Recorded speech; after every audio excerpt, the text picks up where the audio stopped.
What's up, everybody? Today I wanted to do a little bit of a different kind of video. I wanted to do a story time kind of video because I've had this story for a while now, and it's one of my favorite stories from my life. I always loved watching like Goblin and Luna.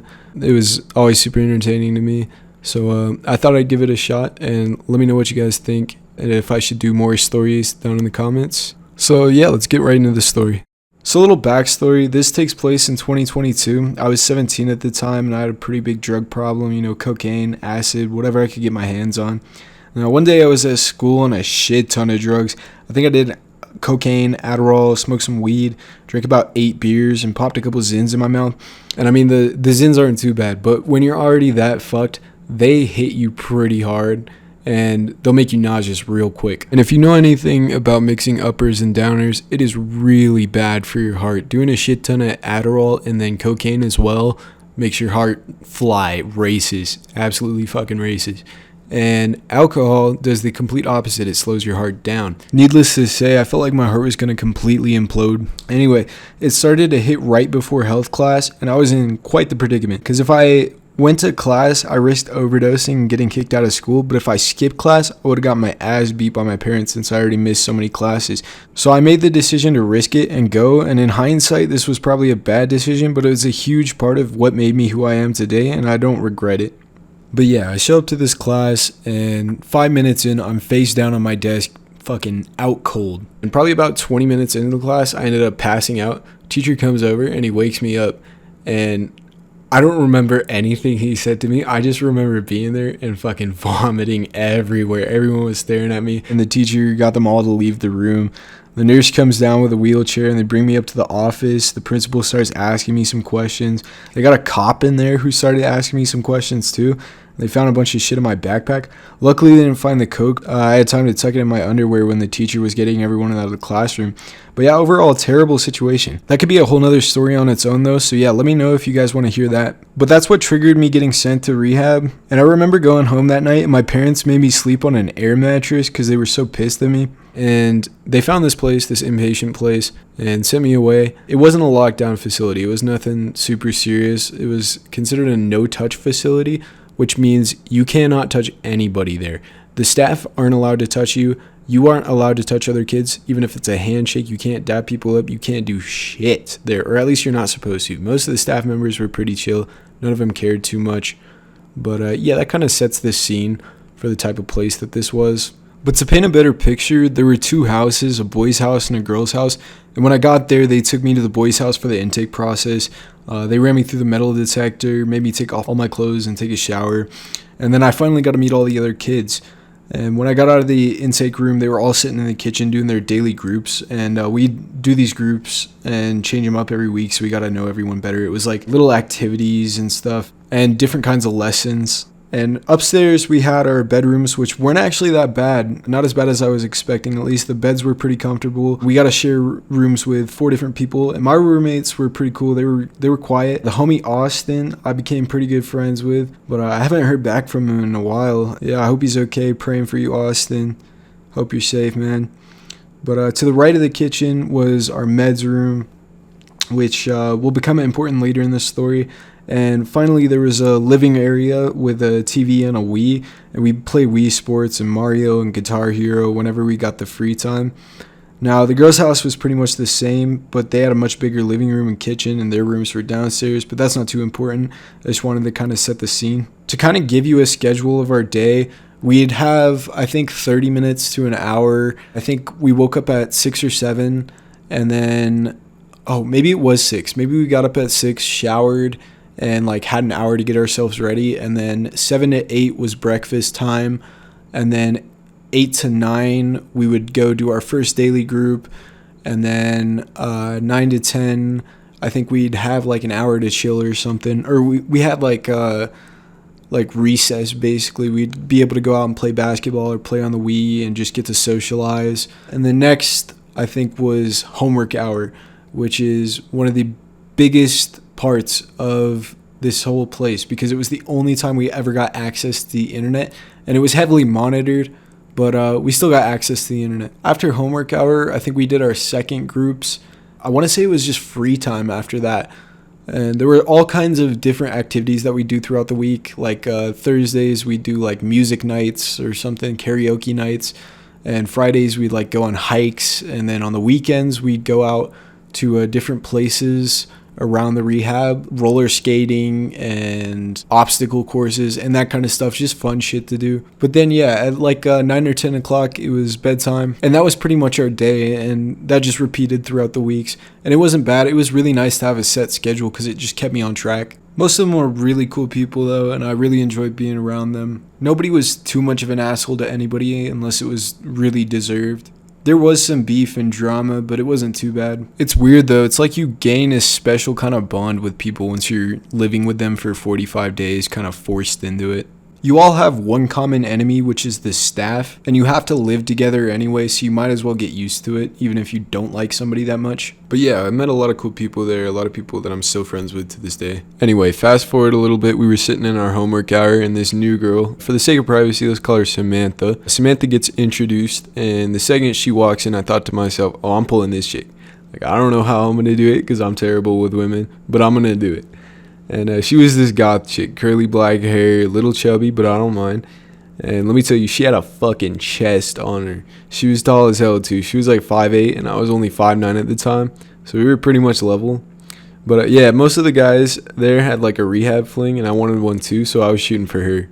Even people that had relationships outside of the rehab were doing it. There was this one dude who had a 10 out of 10 girl, and he was talking to a couple chicks there, and I just don't get that. Like, I don't know the whole situation or if they had like a bad relationship, but just break it off before you do that kind of shit, you know? Fast forward again, about a week, we were out on our weekend trip, and this time I was bowling. And there's this one chick, let's call her Mary. Mary comes up to me, and she starts saying she thinks I'm cute and all this. And Mary wasn't exactly bad looking, but she was batshit insane. She was a meth head, and she was young, she was like 17, so she didn't have the meth head face yet. But she was basically your classic Cookie Monster, PJ Pants girl in the mental hospital, and you could just see it in her eyes. She was crazy. Her best friend was this chick who was somehow even crazier than her, and she would go around biting people and pretty much trying to fuck every dude she could there. But I don't think she was ever successful. After we were out, I was in a few group chats with this chick, and we'd be having a normal conversation. She would send videos of her sucking some dude's dick at least twice a day, so everyone ended up blocking her. I honestly have no clue how she's doing. I hope she's on a better path now. It was pretty funny though. She ended up getting kicked out for showering with Mary and this other girl that they were friends with, but she was the only one out of all three of them who got kicked out. Anyway, I'm off topic. Back to the story. Like I said, Mary was kind of cute, but I had my sights set on Samantha, so I didn't pay her too much attention, and she really didn't like that. I remember her asking me, "Why do you never talk to me?" or something along those lines. And to be fair, I did lead her on a bit because I was being friendly with her and just kind of keeping her as a backup plan in case I missed my shot with Samantha. I don't feel too bad about that though, because she just wanted to get with me since she didn't have a rehab fling yet, and most of the other girls did. Anyway, keep Mary in mind because she'll come up later.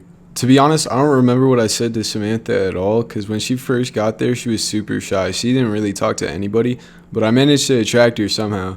We talked pretty much anytime we got the chance, and I remember we would make shared Spotify playlists during homework hour and add comments to them to communicate. And I did this with a few other chicks too. One of them was this chick I'm going to call Ava. Ava was this girl that I also was somewhat interested in. She was 16, a little shorter, maybe 5'5", 5'6", brunette. And she was definitely in top 3 for proportions, along with Samantha and one other girl. At this point, I was hitting it off pretty well with Samantha, but we hadn't made anything official yet, and I didn't plan on it anytime soon. So the next day, I got put in group with Ava, and I was sitting next to her, and she passed me a note telling me to play with her boobies. And of course, you know, me being the horny teenager I was, I didn't let that opportunity pass me up. But what I didn't expect was for this chick to go write a letter about it in her notebook that night. It said something like, "Oh my god, that was so hot," something like that. But yeah, in the morning, one of the girls found the note and showed it to all of the other girls. And before group, we'd all come to the boys' house and gather to walk to the cabins. And when I tell you Samantha lost her shit, it's an understatement. I cannot describe with words how pissed this chick was. She screamed so loudly at me. Now, she had BPD, which is something I didn't realize until that moment, because apparently it only came up while she was with the other girls. But I got a taste of what they lived with that day. I would understand if she was upset and didn't want to talk to me anymore, but freaking out like that, in my opinion, was a slight overreaction. Like I said before, we hadn't made anything official, but she was freaking out like we had been married for 20 years and I cheated on her with a midget with Down syndrome or something, man. Now at this point, I had to make a choice between Ava, Mary, or Samantha, and I had about 5 minutes to make it. So after some careful consideration, I decided to take Samantha outside and sit down with her and give it my best shot to calm her down. And somehow it worked, and I managed to keep what I had with her. But it also meant I couldn't change my mind. Obviously, staff overheard the whole situation, and I had to sign this contract saying I wouldn't have any form of communication with Ava, which I wasn't too worried about anyway. But the thing I thought was ridiculous was that I wasn't even allowed to look in her direction. Genuinely, if the staff saw us making eye contact, they were supposed to yell at us. Again, not a big deal in the long run. Now let me talk about how Mary reacted. Mary didn't say a word to me that I can remember, but she told her batshit friend that she was going to sneak a razor that night and shave off one of Ava's eyebrows while she was sleeping. And when I say razor, obviously I mean like shaving razor, not like a razor blade or anything. Then her batshit friend told their other friend, who told the guy she liked, who was my roommate, who I was able to get to tell me. And personally, I thought that was a little far. Her dumbass shouldn't have wrote the note in the first place, but I still felt some responsibility to tell her, so I tried to find a way to warn her. Some fucking how that I do not understand the slightest bit, Ava and Samantha had made up not even a few hours after the incident. So I decided the best way to warn her would be to write a note and give it to somebody who's going to homework hour. Because I didn't have homework hour that night, I had to have one of the homies give it to Samantha because I knew she was going to be there. Samantha actually did end up giving it to her, and she said that she couldn't sleep all night because she was so worried about it. But Mary never even ended up trying anyways, so it was all kind of for nothing in the end. Anyway, more time passes, and the only slightly interesting that happened was this new kid came in who had an Addy script and everyone wanted it. When kids got there, they'd also get 14 days of nicotine patches, which everyone would try to trade their daily snacks for so they could suck on it because it would give you the slightest hint of a buzz. But Adderall was a whole nother ballpark. One of my homies was talking to this dude and he did not want to be there at all, so his plan was to have my homie let the kid punch him so he'd get kicked out, and in return he would cheek his Addy and give it to my homie. Again, never ended up happening, but it would have been really funny. I've got a ton of other funny stories from rehab that I could put all into one video, so if y'all are interested in that, let me know as well. Back to Samantha. Everything is going good. About a month in, Samantha and I start talking about running away, and of course word got around, but luckily staff didn't find out. I just remember one of the kids coming up to me and being like, oh, y'all are planning on running away? It kind of pissed me off how easy word got spread around there, because like you would tell one person, then everybody would know 20 minutes later. We didn't explicitly say we were gonna go fuck in the woods, but everyone knew it was coming because we had gotten pretty close at this point. I think around 5 kids tried to run away while I was there, and each time they just ended up getting brought back by the cops. No one ever got in too much trouble for trying to run away. You had to do it twice to get kicked out, but they did have to call the cops on you since we were all minors and they were technically responsible for us. I already had so many previous offenses, I thought I was almost 100% sure gonna get kicked out, but at the time it still seemed worth it. Anyway, we set a vague date and started making a plan. Right down the road from the rehab, there was this amusement park I used to go to as a little kid, and we wanted to get some hand sanitizer from there to get drunk. Mary actually was the one who gave me the idea because she had tried it and they brought her to the ER to get her stomach pumped, but I still somehow thought it was a good idea. And next homework hour, I was researching how to extract alcohol from hand sanitizer because some other kid said it was pretty easy. Now please never try this because I'm sure it can get you killed, and it also just isn't worth it at all. It tastes fucking disgusting, and it's just really not worth it. Turns out you only need a couple pretty common items that I was able to scrap together at the house. And I think the people monitoring the computer didn't actually think I would do anything with that information, so they didn't mention it to me until after it happened. Monitoring.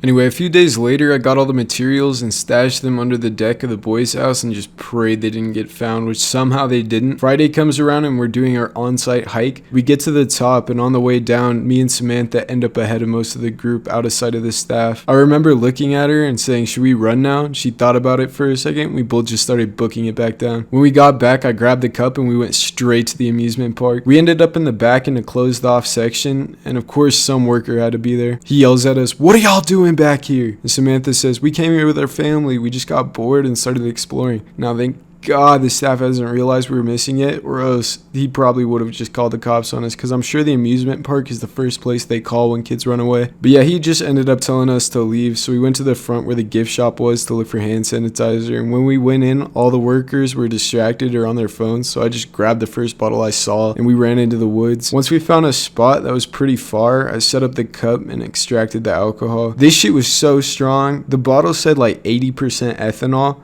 It was a decent sized bottle too. If you drank half of this thing, you'd for sure die of alcohol poisoning unless you were a truly seasoned alcohol enjoyer. It's like the Degenerate's Everclear. It was only about a quarter of the way full though, and extracting it made it probably a shot and a half total, but we still got a super light buzz off of it. Enough to make me feel good, you know? At this time in my life, I had drank so much hard liquor that even smelling alcohol would make me gag, so I knew this was not going to be fun to drink, but holy shit, it was awful. It was like someone poured gas down your throat, lit it, poured more gas down your throat, and then a dragon pissed in your mouth. Oh my god, it was fucking terrible. So we decided to explore a bit, and we found this tree that was broken, so we went to go sit on it.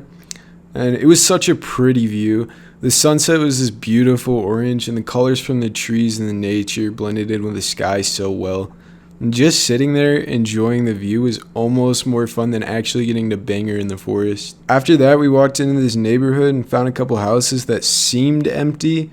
I hope they were empty, so we went behind them and got down to business. I had her bent over this drainage pipe in between the two houses, but I had to stand on my toes because she was slightly elevated and also almost as tall as me. I'm not gonna lie, that shit was like low-key embarrassing. It was also uncomfortable, but it was worth it. When we were done, we just decided to go back and show up on the doorstep. But first we went to the amusement park and just messed around there for a little bit. They let us in to use the bathroom, I think that's what we said.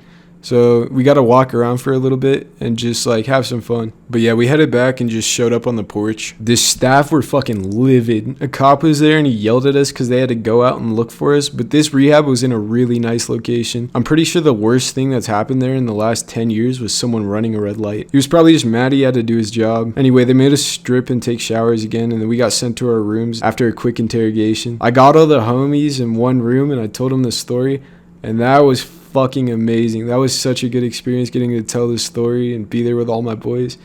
But yeah, that's pretty much the whole story. Thank you guys for watching. Again, let me know if you want to see more in the future, and I'll try to upload again soon.